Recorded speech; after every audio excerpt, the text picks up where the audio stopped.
What if the life you're living right now wasn't just a series of random events, but a direct reflection of a blueprint that you yourself created? Today, we're going to dive deep into the ideas of Thomas Troward, a man who over a century ago argued that our inner world is the real architect of our outer reality. So let's explore this pretty powerful concept together. All right, so I want you to just pause and really think about this for a second. Do your deepest held beliefs, the things you tell yourself when nobody else is around, do they actually shape the world that you see and experience? This is really the central question of Troward's work, and just wrapping your head around it, well, it could be a complete game changer. So here's the core idea from Troward. Our inner world, our thoughts, our feelings, and our assumptions is the literal blueprint for our lives. Think about it like this. Before anyone builds a house, what's the first thing they need? A blueprint, right? A detailed plan. Troward basically said our lives work the exact same way. The conditions we experience, they aren't just random. Nope. They are the physical result of the mental plans we've laid down, a lot of the time without even knowing we're doing it. So who was this guy? Who was the mind behind this really revolutionary idea? Let's meet the man who saw the universe not as some chaotic accident, but as an ordered system of principles that we could actually understand and consciously direct. Okay, so this is Thomas Troward, and here's what's so interesting about him. He wasn't some, mystic living on a mountaintop. For over 20 years, he was a judge, a divisional judge in British-administrated India. And that legal background, it's the absolute key to understanding his work. He looked at the mind like he was looking at a legal case, trying to uncover the fundamental principles, the laws that govern it all. And this single quote, man, it just sums it all up. The law of your life is the law of your own belief. Just let that sink in for a second. He's not just saying your beliefs are, important. He's saying they are the law, the actual governing force that shapes your reality, whether you're paying attention to it or not. Okay, so how does this all actually work? How do our thoughts, which feel so invisible, so intangible, create the solid, physical reality we live in every single day? Well, Troward laid out a few core principles that explain this whole process, and we're going to break them down right now. So, it all kicks off with the creative power of thought. For Troward, a thought isn't just a random blip in your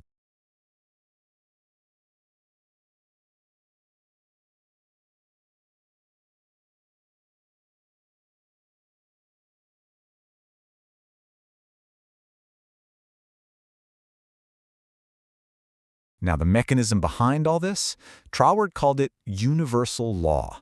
And he saw it as this totally impersonal, totally consistent principle, kind of like gravity. Think about it. Gravity doesn't care if you're a good person or a bad person. If you drop an apple, it falls, period. He said this law works the same way. It doesn't judge your thoughts. It just responds to them, faithfully bringing whatever's going on inside you into your outside world. So if this universal law is always on, always working, then the whole game is to learn how to work with it, not struggle against it. Troward called this harmony with principle. It's all about consciously, intentionally lining up your inner blueprint, your thoughts, your beliefs, how you feel, with the outcome you actually want. It's about grabbing the steering wheel of the creative process. And when you grasp that, it leads to this massive shift in how you see everything. On the right, you have the way most of us are taught to think, that we're basically at the mercy of our circumstances, just reacting to whatever the world throws at us. But on the left, you've got Troward's view, inner causation. This is the big one. It's understanding that our beliefs are the cause, and our circumstances are just the effect. That's a radical idea, right? But it's also unbelievably empowering. Now, if any of this is starting to ring a bell, starting to sound kind of familiar, well, there's a good reason for that. Troward's ideas, which he put together over 100 years ago, are pretty much the foundation for so many concepts we talk about in science and psychology today. Just think about it for a second. Carol Dweck's whole mindset theory, right? The idea that what you believe about your abilities actually shapes your success? That is pure Troward. Or the placebo effect, where just believing in a sugar pill can cause real, measurable changes in your body. That's a perfect demonstration of his principles in action. And now we have things like neuroplasticity, the literal discovery that our thoughts can physically rewire our brains. It's like science is finally catching up and providing the physical proof for his ideas. Even stuff like cognitive reframing and therapy. It's all about changing the inner blueprint to change your outer world. And what's just so incredible is that Troward's logical, almost legalistic approach, It gave a really solid philosophical foundation for all these movements that came later. He wasn't just spouting positive thinking, he was trying to map out what he saw as the fundamental, unchangeable laws of the mind. Okay, so that's the theory. But what does this all mean for you, right here, right now? How can we actually take this wisdom from over a century ago and, use it to consciously create our lives? Let's break it down into 3 really practical steps. All right, step 1, identify a core assumption. Just become aware of one powerful belief you have about yourself or your life. Could be about money, could be about love, your own talent. Just shine a light on it. Step 2, form a clear mental image. Create a really detailed picture in your mind of the reality you want to experience instead. Feel it, see it. And step 3, and this is the real secret sauce, act in harmony.